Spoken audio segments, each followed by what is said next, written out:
Hello दोस्तों, आपका स्वागत है मेरे YouTube channel all in one Prince पर। और ऑल इन वन प्रिंस पर आपने देखा होगा, मैं एक प्रोग्राम चलाता हूँ, एक शो चलाता हूँ जिसका नाम है लेट्स टॉक विद प्रिंस।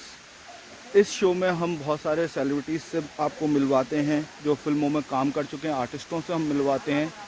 तो आज के हमारे मेहमान रहे हैं आरिफ शेडोली जी। आरिफ शेडोली जी को आपने गुठली लड्डू फिल्म में देखा होगा, जो अमेज़ॉन प्राइम वीडियो पर है। और अभी लेटेस्ट फिल्म उनकी आई है लव की अरेंज मैरिज, और चिड़ियाघर, लापतागंज, कई सारे सीरियल्स में आपने उनको देखा होगा।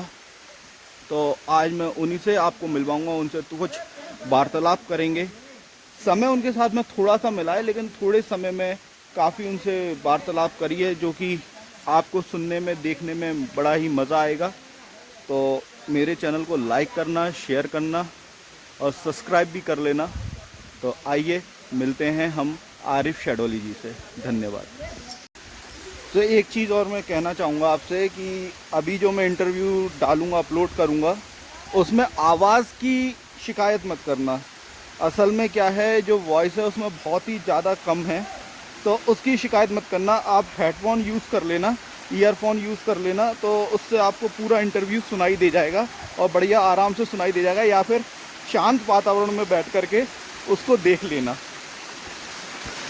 हेलो दोस्तों, नमस्कार। मैं हूं आपका दोस्त प्रिंस सक्सेना और आपका स्वागत है मेरे YouTube channel all in one Prince पर। आज हम एक नई शख्सियत से मिलवाने आपको जा रहे हैं, जिनका नाम है आरिफ शेडोली जी। आपने इनको अमेज़ॉन प्राइम की एक फिल्म में भी देखा हुआ, जिसका नाम है गुठली लड्डू। गुठली लड्डू के बाद में अभी इनकी फिल्म रिलीज़ हुई है लव की अरेंज मैरिज, और भी कई सीरियलों में ये देख चुके हैं, जैसे कि चिड़ियाघर वगैरह वगैरह वगैरह। तो आरिफ जी, नमस्कार। जी नमस्कार। आपका स्वागत है हमारे चैनल पर। धन्यवाद। आरिफ जी, आज आप मुरैना में आए हैं, मतलब किस लिए आए हैं आप मुरैना में? मुरैना में हमारे भाई विजय तिवारी जी ने एक फिल्म निर्देशित की है, अब होगा इंसाफ। उसमें मैंने किरदार अदा किया है पिता का। तो आज उस फिल्म का प्रीमियर था मयूर टॉकीज में, जहां सारे कलाकार एकत्र हुए थे और मुरैना के जो निवासी हैं और फिल्म के चाहने वाले सभी लोग वहाँ इकट्ठे हुए। सभी ने फिल्म देखी, सभी ने फिल्म को सराहा। तो शेडोली जी, मैं ये चीज़ जानना चाहता हूँ कि आपका तिवारी जी के साथ अनुभव कैसा रहा? बहुत अच्छा। मैं आपका एक उपन्यास है समाधि, समाधि। अग्नि समाधि जी। तो मैं उन दिनों भोपाल में था किसी काम से। तो खजुराहो अंतर्राष्ट्रीय फिल्म महोत्सव में आपकी एक फिल्म आई थी आंदोलन। तब से मैं विजय तिवारी जी से परिचित हूँ। और जब ये बंसल न्यूज में थे वहाँ पर भोपाल में, तो इनकी भी जिज्ञासा थी मुझसे मिलने की। तो इन्होंने बोला कि मिलिए, तो मैं भी मिलने गया इनसे। और फिर उसके बाद मैं जा रहा था, एक औरंगाबाद फिल्म फेस्टिवल हो रहा था, तो तिवारी जी बोले मैं भी चलूँ। जी। तो मैंने कहा चलिए। तो पहली मुलाकात वही थी आपकी? हाँ हाँ, पहली मुलाकात हमारी भोपाल में हुई थी। फिर उसके बाद जब औरंगाबाद फिल्म फेस्टिवल जा रहे थे, तो इनके बॉस का फ़ोन आया कि अब आपको नौकरी से निकाला जाता है। और इन्होंने जो है पूरी तरह वो नौकरी छोड़ दी और पूरी तरह जो है इसमें फिल्म मेकिंग में आ गए। मतलब आपके साथ में मिलकर के फिल्म मेकिंग करने लगे? नहीं, इनकी रुचि तो थी अंदर से, लेकिन एक होता है ना आदमी आपने ज़्यादा मोटिवेट कर दिया, क्योंकि आप पहले से ही फिल्मों में थे। हमने कहा जो करना, क्या होता है कभी कभी जब व्यक्ति को जो काम करना होता है नहीं कर पाता, तो एक डिप्रेशन आता जी। है। और ना, जैसे हम हैं, हम अगर मुंबई ना जाते, मुंबई में अगर हम काम ना करते तो कुछ और काम कर रहे होते, तो अंदर एक अवसाद रहता, एक गिल्टी नहीं होती कि अरे हम कर नहीं पाए, गए नहीं। अब ये है कि हम गए, किया, तो वो अंदर का, तो इसलिए आदमी को जो अंदर से जो चाह रहा है जी, वो कर लेना चाहिए, जिससे वो जो है स्वस्थ भी रहेगा और आगे अच्छा काम कर पाएगा और डिप्रेशन जैसी बीमारी से वो बचेगा।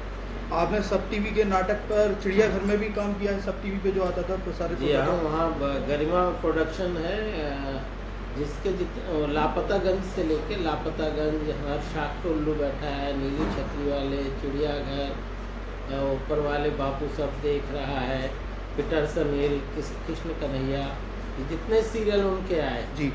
सभी सीरियल में मैंने काम किया। और भेड़ वाजपेयी के किरदार में चिड़ियाघर में लगातार 1.5 वर्ष तक मैंने निभाया है। उसके बाद महाकुंभ सीरियल आता था अरविंद बब्बल जी का, उस सीरियल में मैंने काम किया। फिर सीरियल करने के बाद क्योंकि इच्छा फिल्मों की भी होती है, तो हमारी एक फिल्म आई थी चकल्लसपुर, जी। उसके पहले मैं मणिरत्नम सर के साथ रावण फिल्म में काम कर चुका था। जिसमें अभिषेक बच्चन भी था। अभिषेक बच्चन थे। अरे बहुत बढ़िया। लेकिन अभी जो आपकी जो पहचान है वो सिर्फ गुडली लड्डू से ही है ना? अमेजोन प्राइम पर जो है, मतलब हर कोई आपको वो एक भ्रष्ट नेता के रूप में आपको जानता है। और अच्छा शेडोली जी, जो भी जिसने भी वो फिल्म देखी होगी, आप लोगों ने किसी ने भी वो फिल्म देखी होगी, ऐसा कोई दर्शक नहीं होगा जो रोया नहीं हो, इतनी इमोशनल फिल्म थी आपके। बिल्कुल मेरे ख्याल से हार्ट टच फिल्म होगी। जी हाँ, जी हाँ। ऐसा सिनेमा मुझे लगता है कि बहुत वर्षों बाद बनता है। और उस ये गुठली लड्डू का मैं कहीं भी जाता हूँ, अभी मैं शिमला गया था जी। तो एक साहित्यकार मिले, अम्बाला के रहने वाले थे, उन्होंने गुठली लड्डू देखी, फिर मुझसे स्टेशन पे मिलने भी आए और उन्हें बहुत प्रभावित की। और क्योंकि राइट टू एजुकेशन पे बनी हुई फिल्म है और बहुत मार्मिक फिल्म है, तो ऐसा सिनेमा अब जैसे जो पहले मैं चिड़ियाघर किया था तो चिड़ियाघर से मेरी पहचान थी जी। लेकिन अब गुठली लड्डू आ गई है, अब किस इससे बेहतर और क्या करेंगे उसके बाद जो है, क्योंकि किसी भी धारणा परंपरा को तोड़ना बड़ा मुश्किल होता है। और अभी अब होगा इंसाफ, आपने देखी है यार। हाँ बहुत बढ़िया फिल्म। अच्छा शेडोली जी, एक बस लास्ट चीज़ और मैं जानना चाहूँगा, आपका गुठली लड्डू से जुड़ा हुआ एक किस्सा है कि आपका सिलेक्शन एकदम से रैंडमली हुआ था, कुछ ऐसा था ना? वो आप बस दर्शकों को बताइए। कोरोना काल चल रहा था और सभी लोग अमूमन घरों में थे, जी। तो मेरे पास एक फ़ोन आया कि आपको कलाकारों को बुंदेली सिखानी है। और मैंने कहा बुंदेली में फिल्म बनेगी और हम नहीं हैं इसमें। तो प्रवीण चंद्रा बोले नहीं, आ जाइए, आप आइए। तो और उसमें एक बड़ी अच्छी बात है, अब एक जगह कोटेशन आया था, अंदर सड़ने से अच्छा है घर में बाहर जाकर शेर की तरह मरो। तो हम भी जो है ट्रेन में बैठ ही गए, तो मास्क उसको लगा के और वो स्टेप्सिल की गोली लेके खांसी ना आए, तो उस समय डर लगता था खांसी आ जाए दूसरे को नहीं। लेकिन हम भी बैठ गए ट्रेन में, बॉम्बे पहुंच गए। हुआ क्या कि सेट पे पहुंचा, हुआ जो उसके मेन किरदार थे, मेन विलेन थे, उनकी तबीयत खराब हो गई। अब ये हुआ कि कौन करेगा ये रोल। तो डायरेक्टर साहब ने मेरी तरफ देखा, मुझसे बोला कि आप ये रोल करेंगे। पहले तो मैंने आनाकानी की कि हमारा खजुराहो फिल्म फेस्टिवल हो रहा था जी। तो मैंने कहा कैसे करेंगे, मुझे तो जाना है। नहीं, बोले आप करिए। फिर मैंने किया और पहला सीन किया, उसके बाद थोड़ा ये भी हुआ कि नहीं अब ऐसा करो किसी और एक्टर को बुला लो, लेकिन बाद में जो है सभी लोगों ने नहीं आप ये आरिफ ही करेंगे। तो ये संयोग रहा कि मैं गया था बुंदेली सिखाने और जो एक्टिंग भी कर ली। एक्टिंग कर लिया और मुख्य खलनायक का किरदार मिल गया उसमें। बहुत बढ़िया। तो और आप देखेंगे उस फिल्म को तो बहुत ही उम्दा कैरेक्टर, बहुत ही उम्दा एक्टिंग इन्होंने करी है और बहुत शानदार एक्टर रहे।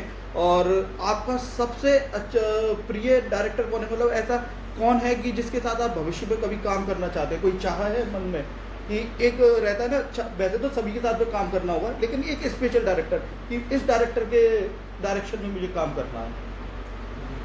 देखिए कि मुझे तो इस लाइन में मुझ पर भरोसा हमारे इशरत आर खान साहब ने जताया है जी। उन्होंने अपनी पहली फिल्म गुठली लड्डू में मौका दिया, उसके बाद अभी जो लव के अरेंज मैरिज 14 जून को रिलीज हुई है उसमें भी मौका दिया।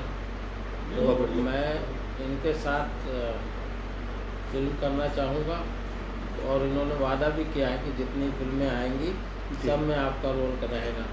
बाकी हमारे नए निर्देशक हैं विजय तिवारी जी, और जितने भी नए लोग हैं जो भी काम कर रहे हैं, मैं सबके साथ काम करना चाहूँगा, क्योंकि बड़ों के साथ तो ऐसा है कि जैसे मणिरत्नम सर हों, विशाल भारद्वाज जी हों, रोलैंड जैफी हों, ऐसे बड़े निर्देशकों के साथ तो जुड़ाव रहा है मेरा। लेकिन दिक्कत क्या होती है, जहाँ उसकी बात आती है रोल की, तो उसमें ये भी कहीं ना कहीं कॉरपोरेट सेक्टर के कारण या बहुत सी चीज़ों के कारण चयन में वो पीछे रह जाते हैं। तो मैंने इसलिए अपना ये रास्ता अपनाया है कि जो नए निर्देशक हैं उनके साथ काम करना है, जो आपको काम दें उनके साथ काम करना है। जी, बहुत बढ़िया सर। नए जो युवा हैं जो एक्टर बनना चाहते हैं, उनके लिए कुछ कहना चाहेंगे? उनके लिए ये कहना चाहूँगा कि जैसे हम भी हमारा भी दिमाग ख़राब हुआ था इंटर के बाद। हमने अपने पिताजी से कहा कि एक्टिंग में पढ़ने की कोई ज़रूरत नहीं, लेकिन बाद में पता चला कि इसी में सबसे ज़्यादा पढ़ने की ज़रूरत होती है, क्योंकि नेशनल स्कूल ऑफ ड्रामा में जो है ग्रेजुएशन के बाद लेते हैं। जैसे मैंने भारतेंदु नाट्य अकादमी से 2 साल का कोर्स किया, मैंने ला ग्रेजुएट हो चुका था मैं, उसके बाद गया 3 महीने FTII पुणे गया।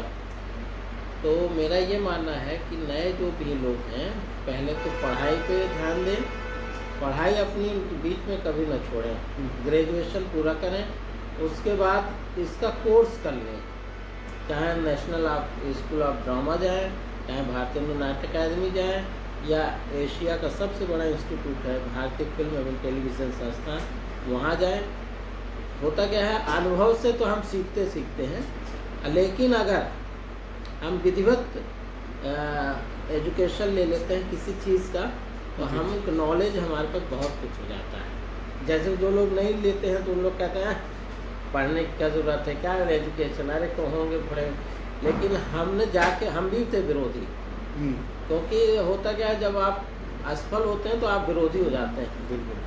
तो हम भी पहले कहते थे अरे होंगे फलाने होंगे, लेकिन बाद में हमें भी समझ में आया जो 2 साल का डिप्लोमा होता है या 3 साल LSD में होता है, FTII में भी 3 साल का है, वो आपको एक निचोड़ रहता है। पूरे अनुभवी लोगों के साथ आप जुड़ जाते हैं तो वो अनुभव आपको मिल जाता है, उस कारण आप अच्छा काम कर सकते हैं। इसीलिए पूरी कोशिश कीजिए, पढ़ाई बीच में मत रोकिए, पढ़ते जाइए, हो सके तो डिप्लोमा या डिग्री इस क्षेत्र की। रंगमंच की भी प्रैक्टिस करें, रंगमंच भी ज्वाइन कर लें एक्टर बनने से पहले। हाँ, लेकिन उसमें भी यह ध्यान रखें कि अवसाद ग्रसित लोगों के साथ न जुड़ें। जो आपको डेमोरलाइज करें, हतोत्साहित करें, उनके साथ आपको नहीं जुड़ना है। ऐसे लोगों के साथ जुड़िए जो आपको सच्चाई बताएं, आपकी कमियों को सुधारें, आपका हौसला बढ़ाएं। थैंक यू आरिफ जी, बहुत बहुत धन्यवाद हमारे शो में आने के लिए।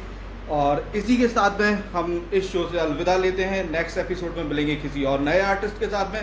तब तक के लिए धन्यवाद। खुदा हाफिज। नमस्कार।